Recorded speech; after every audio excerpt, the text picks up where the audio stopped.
This video discusses the process of setting up Identity Guardian using SOTI MobiControl. In this example, Identity Guardian is being configured for a shared device, and the device has already enrolled with SOTI, as shown here in the properties. The first step is to upload the Identity Guardian APK to SOTI. Create a new app policy and select Android Enterprise. Enter a name for the policy. In the Apps tab, add an app. For the app source, select Enterprise. Browse to the APK file and upload it. After uploading the APK, toggle the option to auto-launch the app after installation. In Managed App Configuration, select the desired configuration options. In this example, an enrollment configuration is being created for shared devices.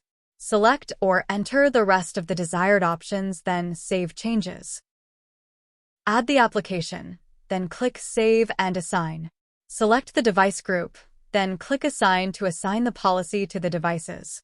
On the device, the app is installed and auto-launches after install.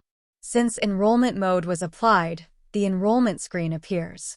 Follow the steps on the device to complete enrollment. Now that the shared device is enrolled, the next step is to apply authentication mode, which specifies the authentication methods. For application mode, select Authentication. Select the desired settings for the rest of the options. In this case, the comparison source is barcode, primary authentication is SSO, and secondary authentication is none. Assign the desired verification setup for each lock screen event. Select the appropriate settings for the rest of the configurations, including the SSO authentication configuration, if selected. Save the changes, then click Save and Assign. Select the device group and assign the policy to the device. This time on the device, the authentication screen appears.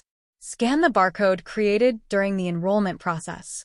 Next, primary authentication is triggered, in this case SSO login. After entering the SSO credentials, the user is signed into the device. This concludes this video. Thank you for watching.